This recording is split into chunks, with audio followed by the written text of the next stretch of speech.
Acabei não gravando ela toda. Quando eu fui ver, só tinha 2 minutos. Sei o que aconteceu hoje.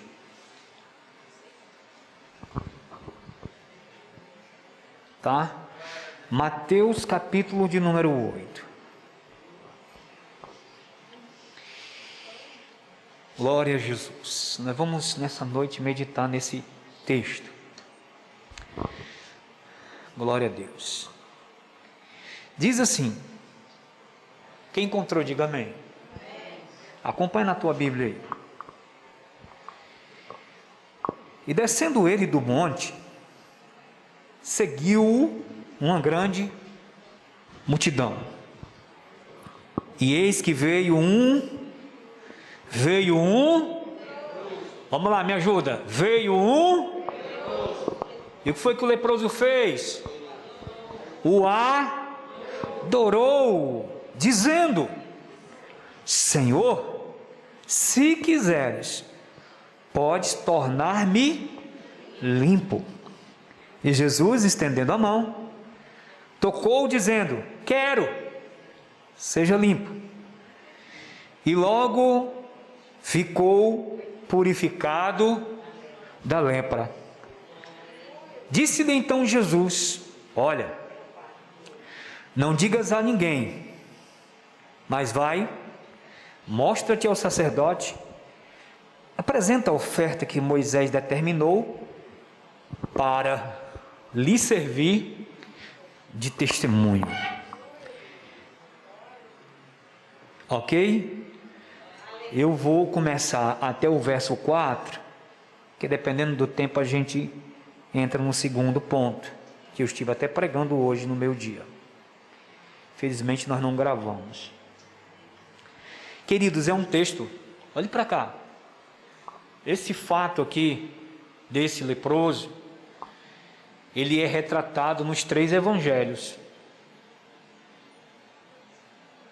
Mateus, Lucas e Marcos. Todos 3. Marcos, no capítulo 1, do verso 40 a 45. E também a gente vai ver na ótica de Lucas, que é o quê? Um médico. A mesma perspectiva. Capítulo 5, do verso 12 até o 14. Eu queria que você prestasse bastante atenção, porque hoje, pastor Marcondes, me deu uma curiosidade, depois que eu preguei essa palavra no meu dia, e mesmo passando por alguns momentos de dores, eu tive ali a curiosidade de pesquisar acerca dessa passagem, e eu fiquei muito surpreendido. A gente está muito acostumado aqui a pregar sobre leproso, ok? Que o leproso fica excluído, que o leproso não tinha vida. Mas, irmãos, eu fiquei surpreendido quando eu fui ver a condição clínica de um leproso, para a gente entender o alívio que era alguém ser curado da lepra. Vamos para dentro do contexto. Aqui é Mateus capítulo 8.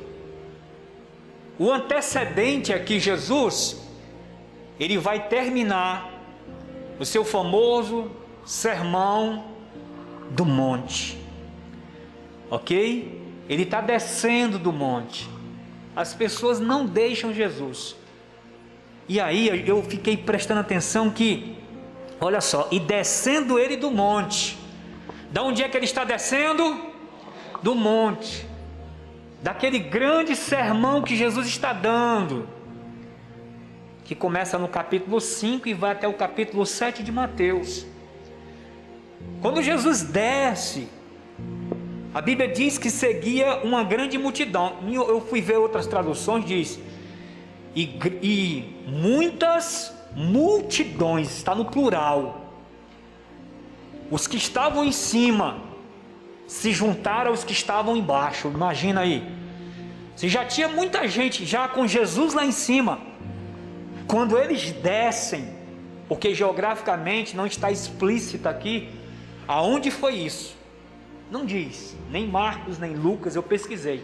Eles não dizem o lugar. O fato é que havia muitas testemunhas, pastor Marcondes, para que esse registro fosse feito pelos evangelistas. E quando essas multidões, elas se unem, no meio desta multidão, vai estar o quê? Um leproso. E aí eu queria que, não sei se você já viu um leproso, para a gente ter noção o que aconteceu naquele dia. Eu pedi para o Janilson ver aí uma imagem de um leproso. Nós vamos ter uma noção do que é um leproso. Olha só. Olha só. O leproso, põe naquela primeira imagem, irmão, lá. Olha o que acontece no corpo do leproso. Isso são as costas, tá? O que é a lepra? O que é a lepra? É uma doença de pele que ele vai com estágios, tá? Conforme você está vendo aí, entrando num estágio tão profundo que vai desconjuntando os seus dedos, a orelha vai sendo carcomida. Queridos, olha só, olha que estado, está aqui a orelha, ó. São pequenas, os dedos, tá? Então, uma pessoa leprosa, em estado avançado, obrigado João Nilson, é para os irmãos terem a noção, em estado avançado, o seu corpo ele começa a produzir um fedor tão grande que você nem imagina. Era impossível, pastor Marcondes, não identificar um leproso, principalmente porque em Israel havia muitos leprosos. Então o leproso sofria bastante, primeiro porque ele começava a declinar o seu corpo, a pele ia manchando, os dedos muitas vezes caía, as orelhas. Alguns estudiosos, alguns médicos falam que a lepra é tão terrível que ela vai afetando o seu olfato, e quando você está perto de alguém, até o falar ou qualquer coisa, você sente. Então a condição de um leproso era algo terrível. Quem sofria de lepra nos dias de Jesus era algo horrível. Tanto é que quando a gente lê os evangelhos, a gente vê que eles não se aproximavam muito. Se lembra de que Jesus curou 10 leprosos? 10 leprosos samaritanos, só voltou um. Como foi que esses samaritanos se aproximaram de Jesus? Diz que eles gritaram de longe. Pode ler lá o texto, porque eles não podiam se aproximar. Mas a Bíblia aqui diz, queridos irmãos, que eis que vem um leproso. Imagina a prostração de um leproso em estado avançado. Irmãos, eu fiquei muito assim tocado, porque a gente vai aprender algumas coisas com esse leproso. Sim, nós vamos aprender com esse leproso nessa noite, que me chamou muita atenção. Apesar dele ter todas essas limitações, esse leproso, aqui na minha tradução não diz como, olha só, e o adorou, dizendo, né? E o adorou. Eu li uma tradução que diz que ele ficou de joelhos. Irmão, imagina a dor que esse homem sentiu. Ele viu Jesus e ele ficou de joelhos, prostrado diante de Jesus. Ele não chegou diante de Jesus falando da sua lepra logo. A primeira atitude que ele tem é de adoração. Ele não chega para Jesus falando, eu sou leproso, me cura. como em alguns casos a gente vê as pessoas pedindo a Jesus, não é verdade? Amém, queridos?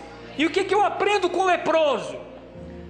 Que em primeiro lugar, antes, escute, da bênção, da vitória que nós queremos alcançar, nós temos que ter uma atitude de adorador. Isso que ele fez, essa prostração do leproso, indica que ele reconhecia Jesus como Messias. Ele depositou toda a sua fé em Jesus Cristo, porque certamente a fama de Jesus já estava correndo sobre as redondezas, e ele não hesitou em se prostrar, irmãos. Aleluia, um adorador verdadeiro. Tem uma canção que a gente canta aqui, né? Um adorador já amanhece adorando. Ele não sabe como é seu dia, ele não sabe como vai ser a trajetória do seu dia. Você sabe o que ia acontecer com você hoje? Nós sabemos? Não. Mas já começa adorando. Senhor, glorificado seja o teu nome. Estou ainda na terra dos viventes. Glória a Deus. Eu entrego este dia nas tuas mãos. Eu entrego a minha casa. Eu entrego, Senhor, meus filhos. São teus. Atitude de adorador, irmãos. Se nós queremos, aleluia, ir de encontro às misericórdias, a primeira coisa que nós vamos procurar entender é atitude de adorador. Esse leproso que se prostra, que cai aos pés de Jesus, ele adora primeiro. A outra coisa que eu fiquei observando no texto, ele diz assim: Senhor, por favor me cure. Ele não roga, pastor Marcondes. Eu vou explicar para você por quê. Ele não roga a Jesus dizendo assim: Jesus me cura, porque só ele sabia das agrúrias que ele sentia, do desconforto, da desesperança que estava no seu coração. Ele simplesmente cai prostrado, e a declaração dele é interessantíssima. Sabe o que é que ele vai dizer para Jesus? Aleluia, prostrado adorando, ele diz o seguinte: Senhor, se quiseres, pode tornar-me limpo. Aleluia, aleluia. Você não entendeu o que ele disse para Jesus.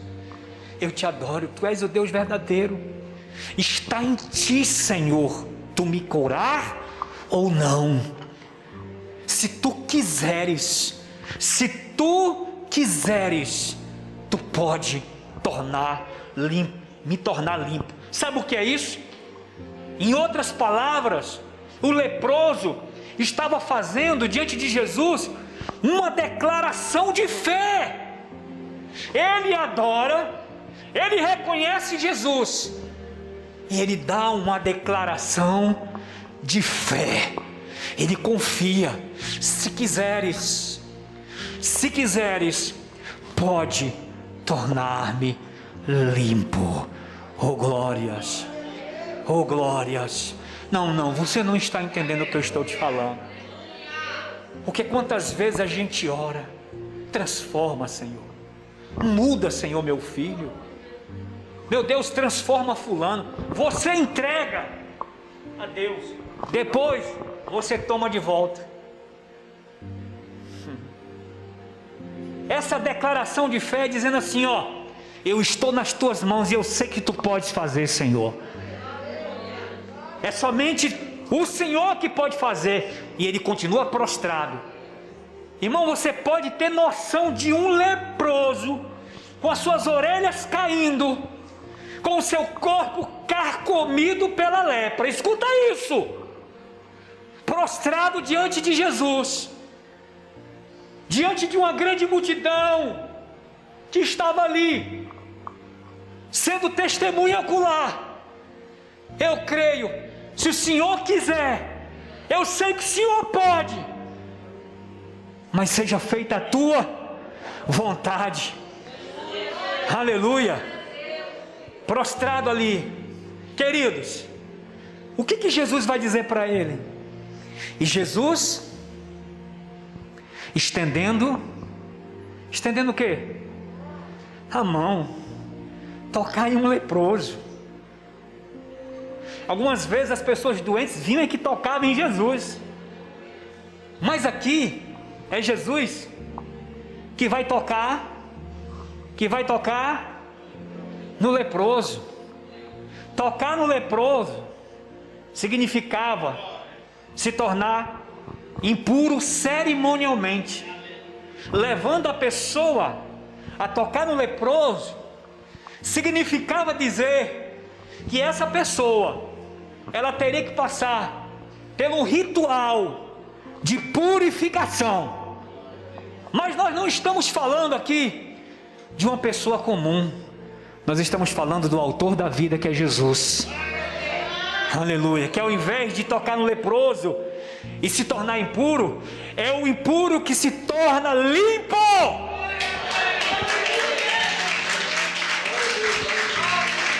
É o impuro. Imagina, Jesus tocou e de um modo miraculoso as suas orelhas começam a voltar para o lugar normalmente. A sua pele se estende como a pele de um bebê. Aleluia! O seu olfato começa a voltar novamente a ter paladar. A sua boca, o seu corpo, ele sente no seu corpo. E a Bíblia diz, e Jesus estendendo a mão tocou dizendo: quero. Olha que coisa interessante. Se o Senhor quiser me curar, está em ti, Senhor. Pois a vontade de Deus foi: eu quero, seja limpo. E logo ficou purificado da lepra. Sabe o que significou isso, queridos irmãos? Olha para cá, olha para cá. Que todas as angústias daquele homem naquele exato momento cessaram. Você imagina alguém que está vivendo essa angústia de um alívio, de uma enfermidade cruel, porque lepra é uma enfermidade cruel nos dias de Jesus. Lembra que quando você vai pesquisar do Antigo Testamento até o Novo Testamento, você vê prescrições para a lepra. A lei dizia como tratar um leproso. Você lembra daquele caso de Naamã? O rei descobriu que o Naamã estava enfermo, era leproso. Aí o rei disse o seguinte: vai lá até Israel, eu vou mandar uma carta aqui. Ó rei, estou mandando meu servo, ele é leproso, cura ele. Quando o rei de Israel leu a carta, ele entrou em desespero. Já leram essa passagem? Ele lê a carta e fica desesperado. Ele diz: por acaso eu sou Deus para dar a vida e tirá-la? Ele fica desesperado, irmão, porque lepra era uma coisa que não tinha cura. Não tinha cura, lepra. Uma doença execrável que limitava você, irmão. Deixava você à margem mesmo da vida. E a morte de um leproso era terrível, né? A situação de um leproso em morte era terrível. Até para sepultar um leproso era um negócio sério. Ninguém queria se aproximar. Ninguém queria se aproximar de um leproso. Deixava ele à míngua assim. Então isso indica para nós que lepra era uma coisa terrível. E lepra na Bíblia tem uma tipologia de pecado, né? De dor. Jesus cura esse leproso, tocando nele. Aí nós vamos adiante para a gente terminar essa meditação. Jesus recomendou que ele não dissesse nada a ninguém, que fosse para onde? Lá para o sacerdote. Por quê? Por quê? Para que se testificasse. É como se eles fossem aos exames e constatasse que de fato ele estava curado. Agora, um detalhe muito importante é que Jesus pediu para ele imediatamente mostrar-se ao sacerdote.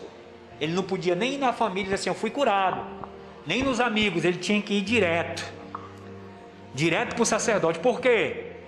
Porque se alguém soubesse que ele tinha sido curado por Jesus, os sacerdotes do templo iam negar a sua cura, e por consequência Jesus ia ser perseguido. É por isso que Jesus diz, vai, mostra-te logo, vai imediatamente para o sacerdote. E na sequência dos fatos, entrando em Cafarnaum, cidade de Jesus, onde Jesus gostava muito de estar, Cafarnaum era uma cidade base para Jesus, cidade, né, da sogra de Pedro, onde a sogra de Pedro morava. Ele era uma base. Jesus sempre estava ali com os discípulos descansando, se alimentando. E a Bíblia diz que quando Jesus entra na cidade de Cafarnaum, um centurião romano, ele, ao avistar Jesus, roga. Ele diz assim, Senhor, meu criado jaz em casa paralítico e violentamente atormentado. Um centurião romano, a palavra centurião já está dizendo, centúria, que cuidava de 100 homens, era uma autoridade romana, era um gentil, era um estrangeiro, era um homem fora do povo de Israel. E aqui tem uma lição muito interessante para a gente terminar nessa noite, nós que viemos aqui buscar o Senhor em oração. Esse homem, ele entra nessa história como alguém que se importa. Eu fiquei muito assim, estava no meu dia dizendo para os irmãos, que patrão abençoado, viu, irmãos? Muito humano, né? Ele tinha muitos criados, mas ele tinha esse que estava paralítico, acamado, vivendo de fato um momento difícil.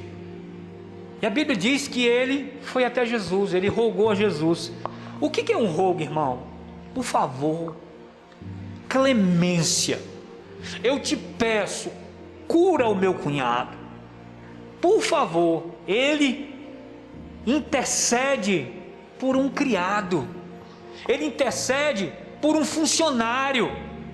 Ele, sendo homem de autoridade, ele podia dizer assim, não, deixa morrer aí, mas ele é uma pessoa muito humana. Sabe, irmãos, um centurião estava a servir, sabe de quem? Sabe de quem?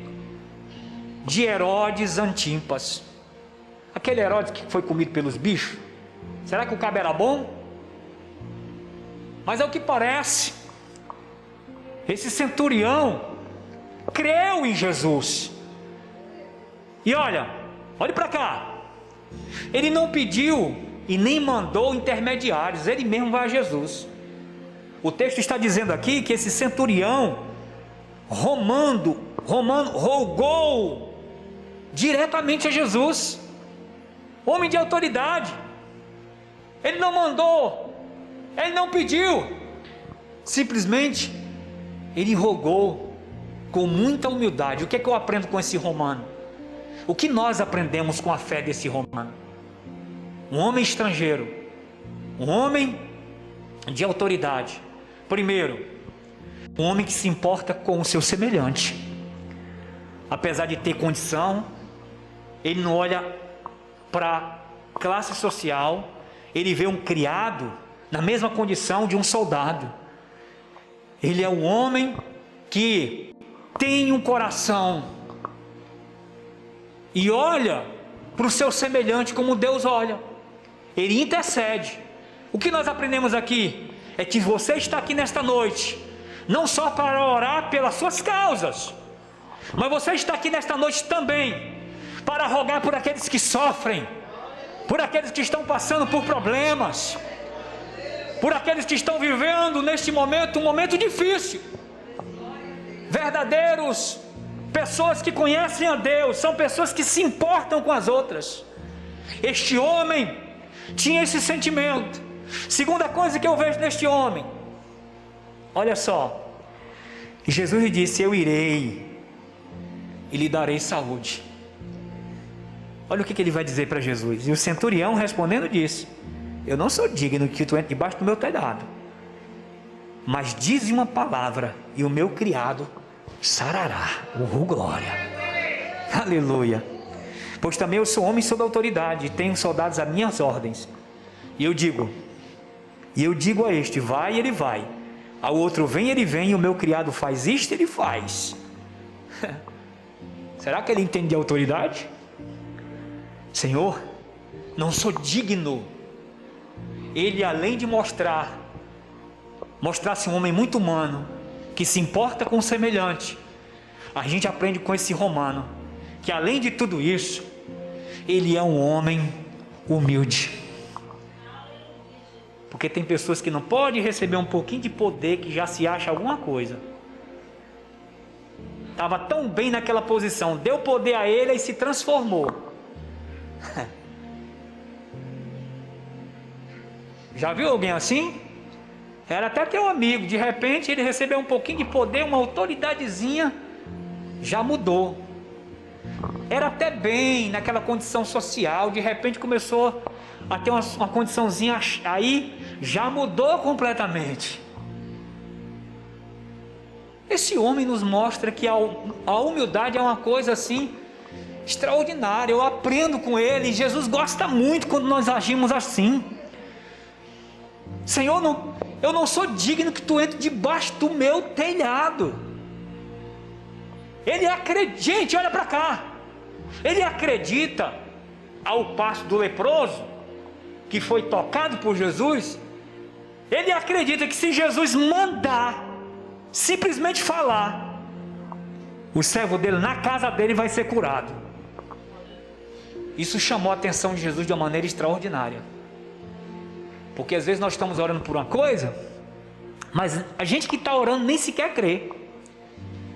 A gente fica pedindo, mas a dúvida está aqui.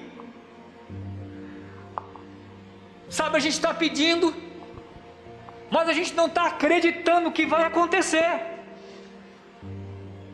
Você está entendendo o que eu estou falando? Esse homem, humilde que é, ele acredita, de modo que ele diz assim: ó, Senhor, o Senhor não precisa da minha casa não. Eu sou homem de autoridade, eu sei o que é autoridade. Eu tenho soldados a meu comando, eu tenho criados a meu comando. Eu digo, faz isso, ele faz. Eu digo, vai acurar, e ele vai. Senhor, basta uma palavra tua, Senhor. Rapaz, isso foi algo que chamou a atenção. Jesus ficou estupefado, Jesus ficou maravilhado com a atitude desse centurião. Porque no verso 10, a Escritura vai nos dizer assim: e maravilhou-se Jesus, ouvindo isto, e disse aos que o seguiam. Ele aproveita, olha para cá, para fazer um gancho. Ele para, olha para a situação, fica maravilhado. Ele olha e diz assim: rapaz, que coisa! Meu Deus, eu nunca vi uma coisa como essa. Se espera a fé dos que estão aqui dentro de casa, dentro da igreja. Mas sabe o que eu aprendo? Que pode ser que tenha gente de mais fé lá fora do que aqui dentro. Gente que ao ouvir sobre Jesus, pastor Marconi, não vai ficar duvidando do que ele pode fazer. Ele ficou tão maravilhado, Jesus, da atitude do centurião, que ele vai imprimir uma verdade. Olha o que Jesus vai dizer: em verdade, eu digo que nem mesmo em Israel encontrei tanta fé. Nem mesmo em Israel eu vi tanta fé. E uma fé que foi esboçada pelo estrangeiro. Mas eu vos digo que muitos virão do Oriente e do Ocidente, e assentar-se a mesa com Abraão, Isaque e Jacó no reino dos céus. E os filhos do reino serão lançados nas trevas. Olha, escuta isso é muito sério, olha para cá. Vamos entender o que Jesus está dizendo aqui? E os filhos do reino, ele não está dizendo filhos do diabo. Ele está dizendo: filhos do reino. Ei, alô, vocês estão aqui? Jesus está chamando a atenção para aqueles que deveriam ter fé e não têm. Os filhos do reino ficarão fora do reino, e quem não tinha nada com o reino vai entrar. Porque Jesus diz: mas eu vos digo que virão do Oriente e do Ocidente e se assentarão. O que Jesus está dizendo é o seguinte, porque ele para e ele chama a atenção do discípulo. Está vendo aí, ó? Está vendo aí? Eu estou aqui com vocês, eu sou o Messias. O que está dizendo é isso. Estou anunciando o reino, mas os filhos do reino, que é Israel, meu povo, não está me recebendo. Aí vem este, que não tem nada a ver, acredita em mim como Messias. Aí sabe o que Jesus está revelando?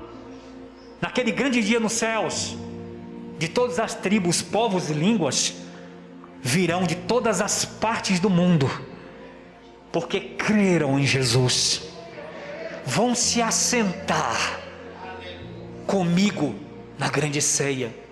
E aqueles que deveriam ter fé em mim vão ser lançados nas trevas exteriores. Gente, Jesus estava dizendo de uma fé fracassada, de uma fé que não foi capaz de ver, sabe, o seu Deus diante dos seus olhos. E olha o que Jesus vai dizer para a gente chegar ao final dessa palavra.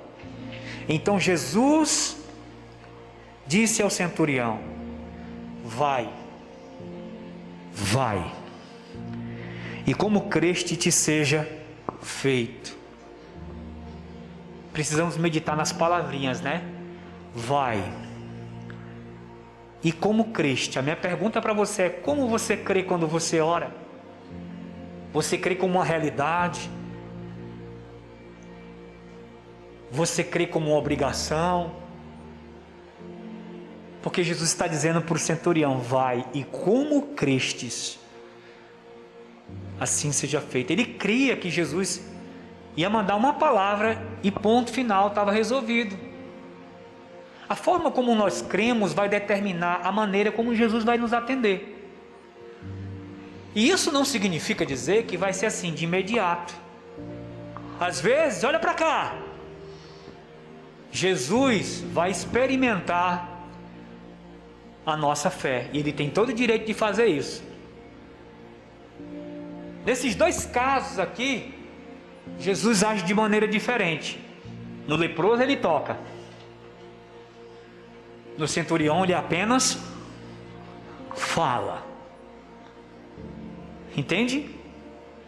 No leproso, necessário se fazia tocar, para que a carne dele fosse restaurada. Mas o centurião demonstrou tanta fé, que não foi preciso Jesus ir para a casa dele. Ele acreditou que apenas uma palavra,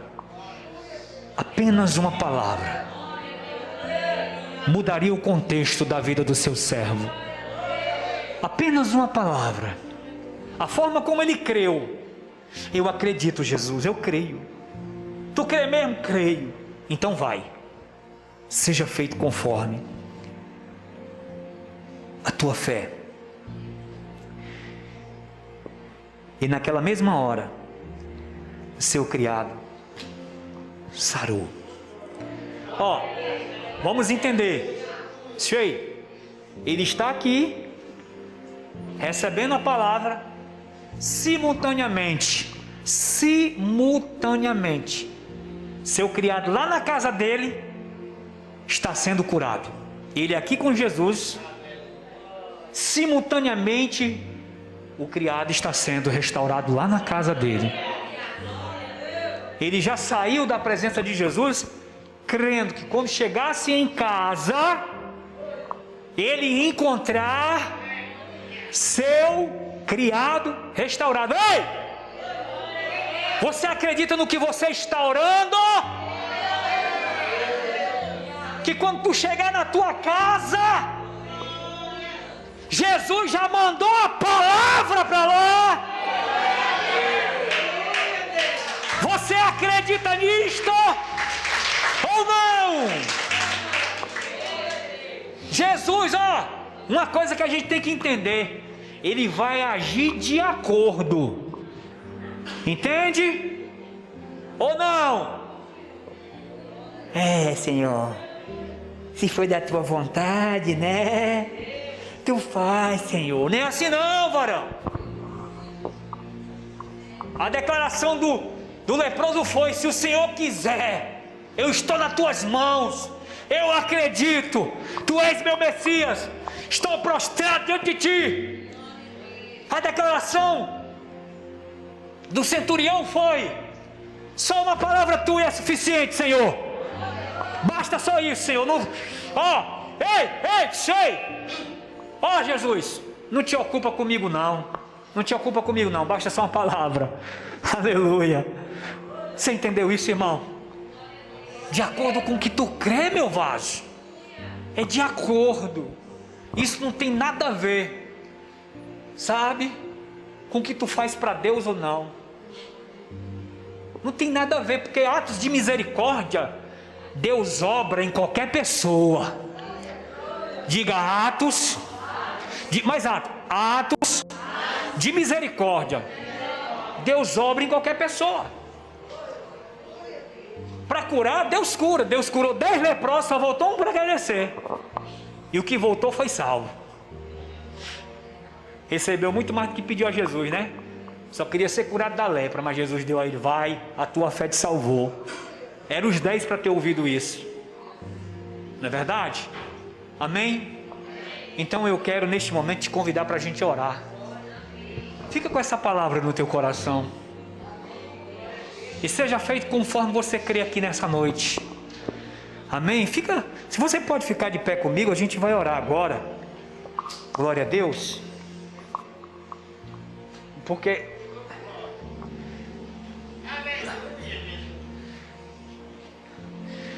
nós não temos só problemas para estar orando.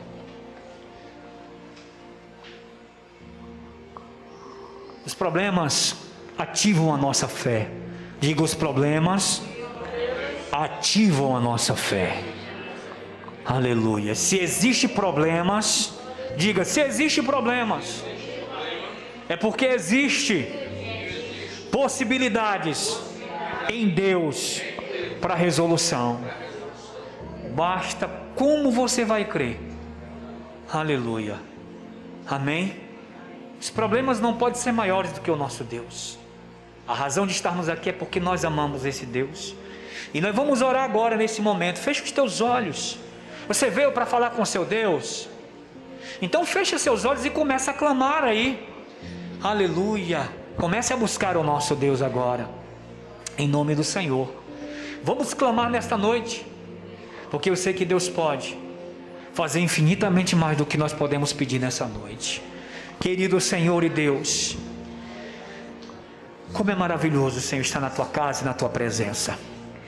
Nesta noite nós ouvimos essa palavra de fé, a qual nós aprendemos, meu Pai, que atitudes vão falar muito mais do que palavras. Senhor Deus, que atitudes elas revelam a nossa fé.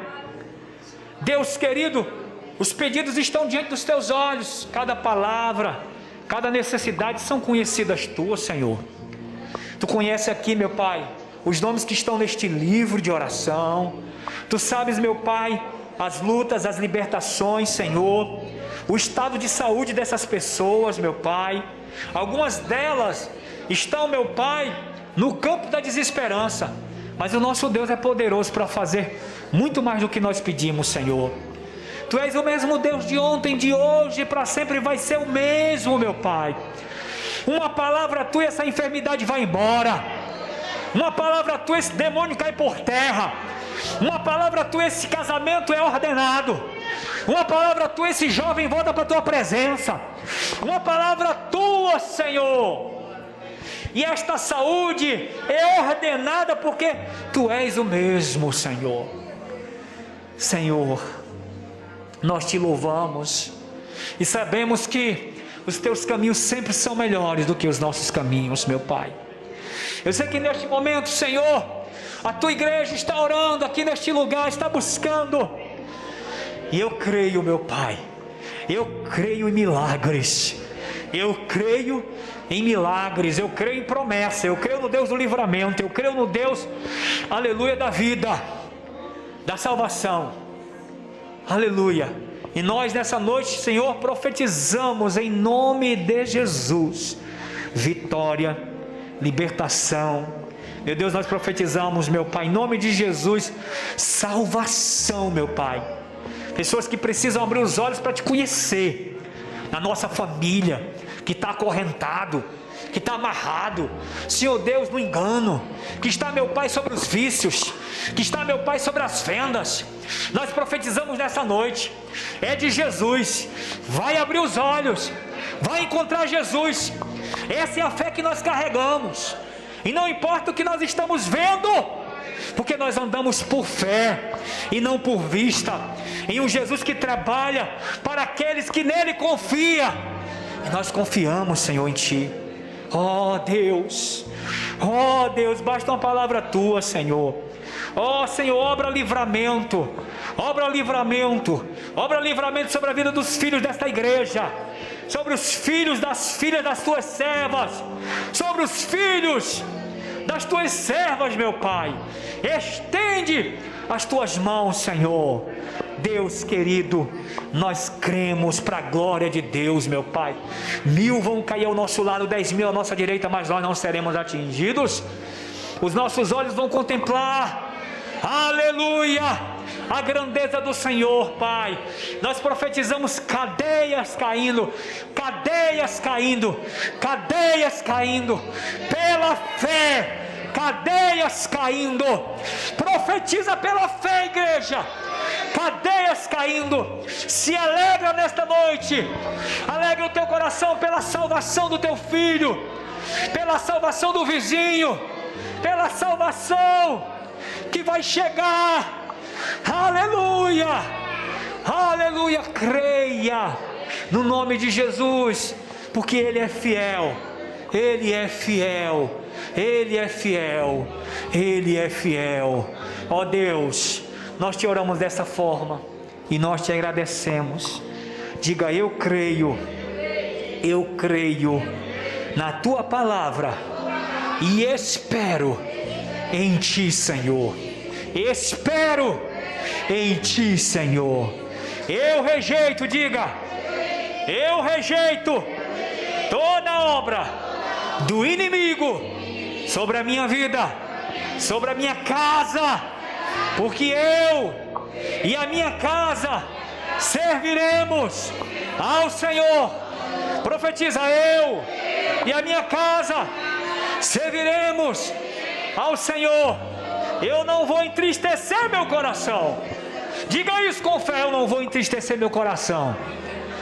Aleluia, aleluia. Porque verei, diga, porque eu verei, porque eu verei a salvação do meu Deus sobre a minha casa, sobre a minha casa, sobre a minha casa. É você, diabo, diga com fé: é você, diabo, que vai chorar, porque você perdeu. O sangue de Jesus tem poder. Você crê nisso? Então aplauda o Senhor bem forte. Aleluia, oh glória, aleluia. Deus fiel e verdadeiro, sente em nome de Cristo, oh glória. Irmãos, a palavra pode ir muito nos seus efeitos. Segura essa palavra de fé, viu? Se chegar em casa e ver alguma coisa anormal e o diabo tentar fazer você chorar, não se atribule. Só na mente, não vai falar com a pessoa não, pelo amor de Deus, senão você vai fazer confusão. Só na mente. Perdeu, cabra velho. Perdeu. Amém? Glória a Deus. Irmã